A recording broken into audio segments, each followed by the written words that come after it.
Pride and Prejudice by Jane Austen, Chapter 59. "My dear Lizzie, where can you have been walking to?" was a question which Elizabeth received from Jane as soon as she entered their room, and from all the others when they sat down to table. She had only to say in reply that they had wandered about till she was beyond her own knowledge. She coloured as she spoke, but neither that nor anything else awakened a suspicion of the truth. The evening passed quietly, unmarked by anything extraordinary. The acknowledged lovers talked and laughed; the unacknowledged were silent. Darcy was not of a disposition in which happiness overflows in mirth, and Elizabeth, agitated and confused, rather knew that she was happy than felt herself to be so, for, besides the immediate embarrassment, there were other evils before her. She anticipated what would be felt in the family when her situation became known. She was aware that no one liked him but Jane, and even feared that with the others it was a dislike which not all his fortune and consequence might do away. At night she opened her heart to Jane. Though suspicion was very far from Miss Bennet's general habits, she was absolutely incredulous here. "You are joking, Lizzie. This cannot be. Engaged to Mr. Darcy? No, no, you shall not deceive me. I know it to be impossible." "This is a wretched beginning indeed. My sole dependence was on you, and I am sure nobody else will believe me if you do not. Yet, indeed, I am in earnest. I speak nothing but the truth. He still loves me, and we are engaged." Jane looked at her doubtingly. "Oh, Lizzie, it cannot be. I know how much you dislike him."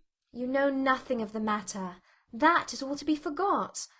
Perhaps I did not always love him so well as I do now, but in such cases as these a good memory is unpardonable. This is the last time I shall ever remember it myself." Miss Bennet still looked all amazement. Elizabeth again, and more seriously, assured her of its truth.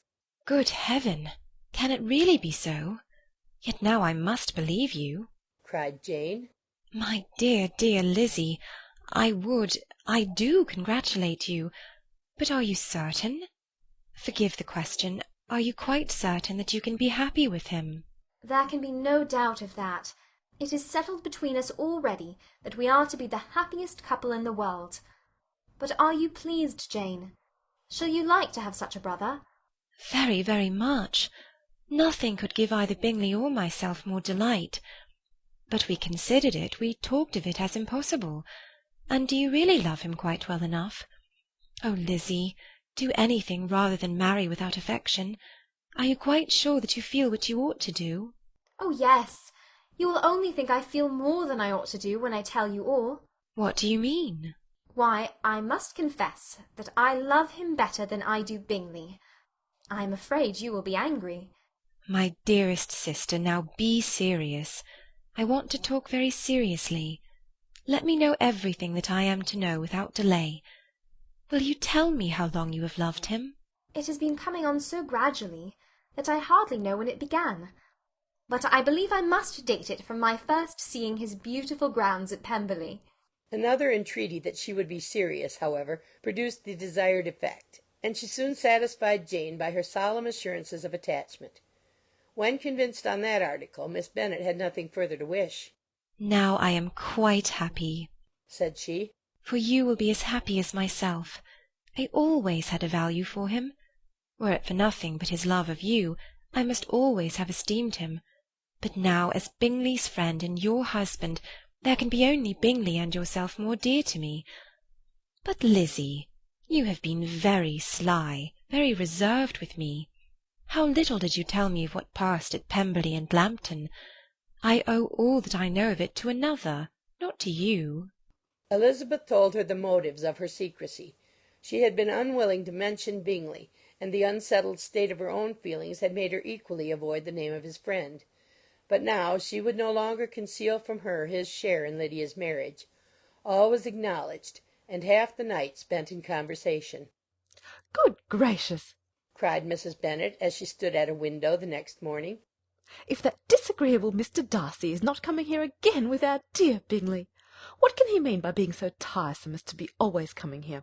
I had no notion but he would go a-shooting or something or other, and not disturb us with his company. What shall we do with him? Lizzie, you must walk out with him again, that he may not be in Bingley's way. Elizabeth could hardly help laughing at so convenient a proposal, yet was really vexed that her mother should be always giving him such an epithet. As soon as they entered, Bingley looked at her so expressively, and shook hands with such warmth as left no doubt of his good information, and he soon afterwards said aloud, "Mrs. Bennet, have you no more lanes hereabouts in which Lizzie may lose her way again to-day?" I advise Mr. Darcy and Lizzie and Kitty, said Mrs. Bennet, to walk to Oakham Mount this morning. It is a nice long walk, and Mr. Darcy has never seen the view. "It may do very well for the others," replied Mr. Bingley, "but I am sure it will be too much for Kitty. Won't it, Kitty?" Kitty owned that she had rather stay at home. Darcy professed a great curiosity to see the view from the Mount, and Elizabeth silently consented.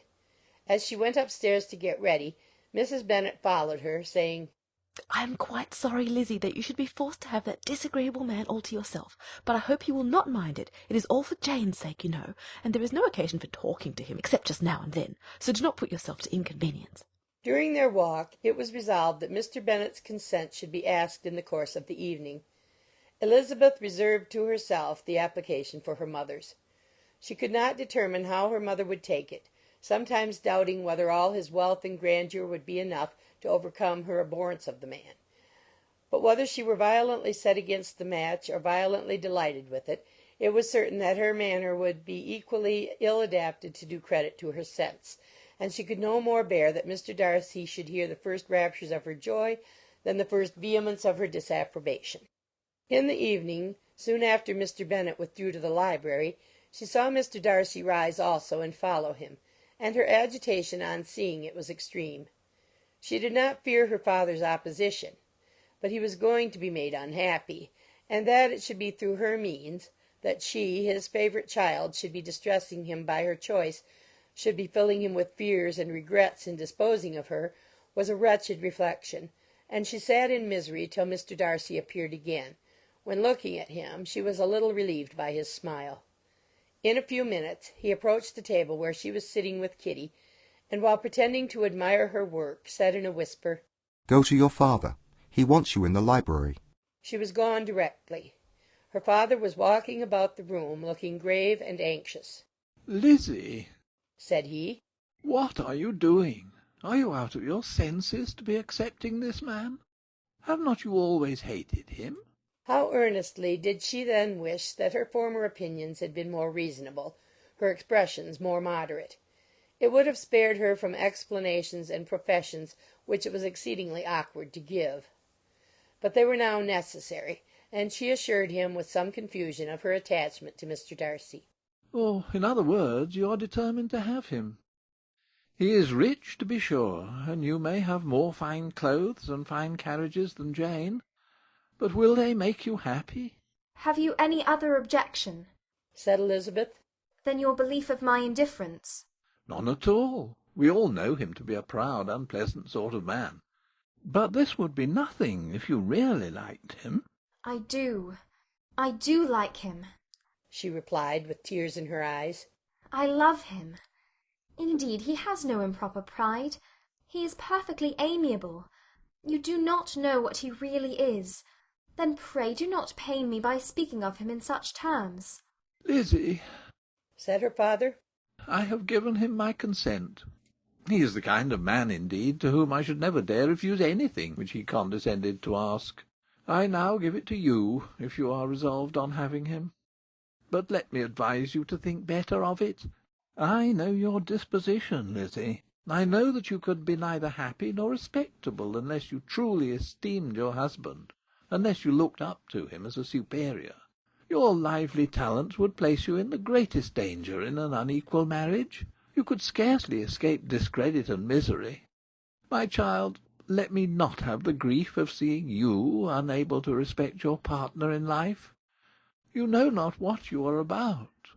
Elizabeth, still more affected, was earnest and solemn in her reply, and at length, by repeated assurances that Mr. Darcy was really the object of her choice, by explaining the gradual change which her estimation of him had undergone, relating her absolute certainty that his affection was not the work of a day, but had stood the test of many months' suspense, and enumerating with energy all his good qualities, she did conquer her father's incredulity, and reconcile him to the match. "Well, my dear," said he, when she ceased speaking, "I have no more to say. If this be the case, he deserves you. I could not have parted with you, my Lizzie, to any one less worthy." to complete the favourable impression, she then told him what Mr. Darcy had voluntarily done for Lydia. He heard her with astonishment. "This is an evening of wonders indeed. And so Darcy did everything. Made up the match, gave the money, paid the fellow's debts, and got him his commission. So much the better. It will save me a world of trouble and economy. Had it been your uncle's doing, I must and would have paid him. But these violent young lovers carry everything their own way. I shall offer to pay him to-morrow. He will rant and storm about his love for you, and there will be an end of the matter."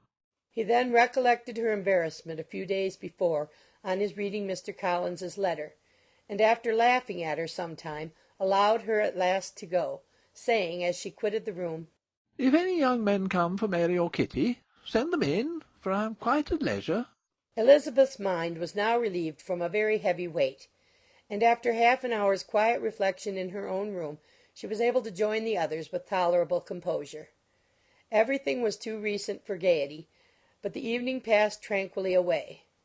There was no longer anything material to be dreaded, and the comfort of ease and familiarity would come in time. When her mother went up to her dressing-room at night, she followed her, and made the important communication. Its effect was most extraordinary, for on first hearing it, Mrs. Bennet sat quite still, and unable to utter a syllable. Nor was it under many, many minutes that she could comprehend what she heard, though not in general backward to credit what was for the advantage of her family, or that came in the shape of a lover to any of them.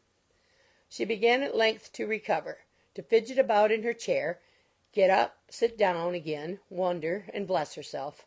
Good gracious! Lord bless me! Only think, dear me! Mr. Darcy, who would have thought it? And is it really true? Oh, my sweetest Lizzie, how rich and great you will be! What pin money, what jewels, what carriages you will have! Chains is nothing to it, nothing at all. I am so pleased, so happy! Such a charming man, so handsome, so tall! Oh, my dear Lizzie, pray apologise for having disliked him so much before. I hope he will overlook it. Dear, dear Lizzie, a house in town, everything that is charming, 3 daughters married, 10,000 a year. Oh, Lord, what will become of me? I shall go distracted. This was enough to prove that her approbation need not be doubted, and Elizabeth, rejoicing that such an effusion was heard only by herself, soon went away. But before she had been 3 minutes in her own room, her mother followed her.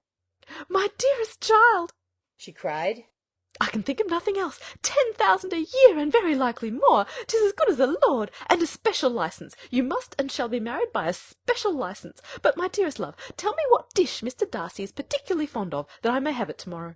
This was a sad omen of what her mother's behaviour to the gentleman himself might be, and Elizabeth found that, though in the certain possession of his warmest affection, and secure of her relations' consent, there was still something to be wished for.